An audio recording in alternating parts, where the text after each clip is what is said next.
Hello and welcome. My name is Jim Rutledge, and I want to be your candidate for the United States Senate here in Maryland in 2010. I'm a constitutional conservative. I am a Ronald Reagan Republican. And as a constitutional conservative, the Constitution is near and dear to my heart. The Constitution was a great document that served to fence out and in the government from our lives.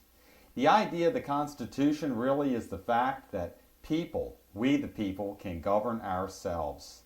And we can pursue dreams, and we can be creative, and have advancement, and have social mobility. Not hemmed in by some all-powerful government that rules every aspect of our life. But where do we find ourselves today? Something very troubling has been happening in America over the last few decades. And things are coming to a tipping point, a culmination, where that great experiment of freedom, self-government, and innovation, the ability to pursue a dream, are slowly but surely coming to an end.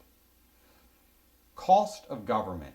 What is the cost of government? Local, state, and federal.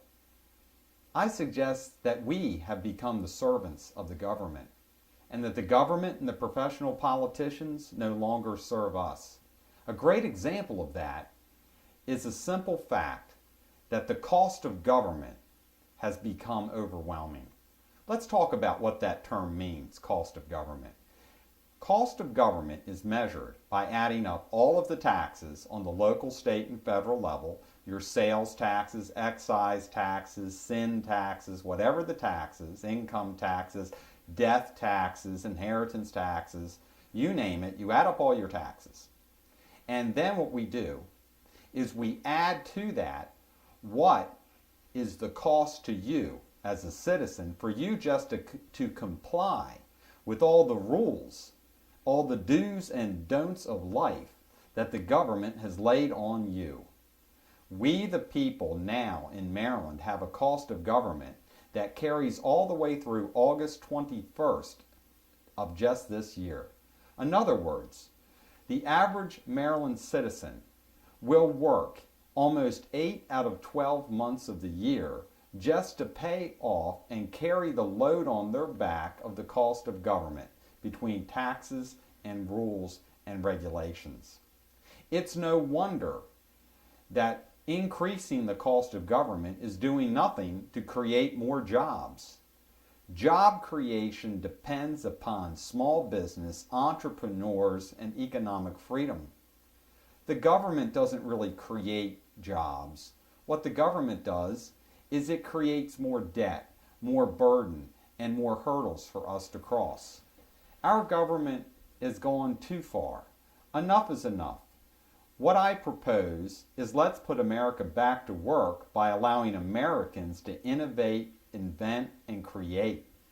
Innovate, invent, and create.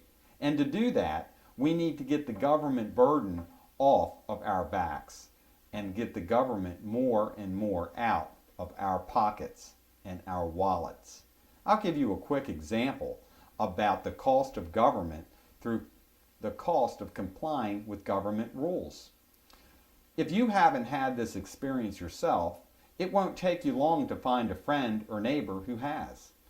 Someone has a dream and wants to create a small business, a new opportunity.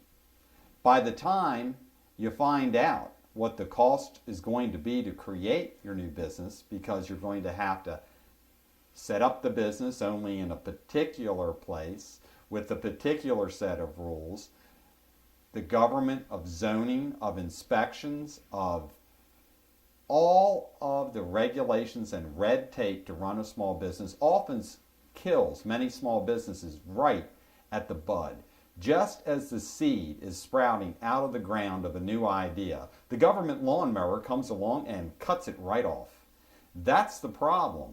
We need to get back in America to a debate about what is the true function of government. And isn't the government there to serve us with regard to good legal boundaries and not to get in the way of invention and creation and the American dream. Let's bring the American dream back to Maryland. Let's put Maryland back to work through getting the government and the cost lower and unleashing the great American spirit of creativity. That's why I'm running for the United States Senate, because I believe that laboring 8 out of 12 months to pay cost of government is not freedom. That's not freedom at all. So I say no to more cost of government. I say yes to more freedom. I say yes to you, my fellow Marylanders. I say yes to your dreams, your hopes. God bless you, and thank you for listening.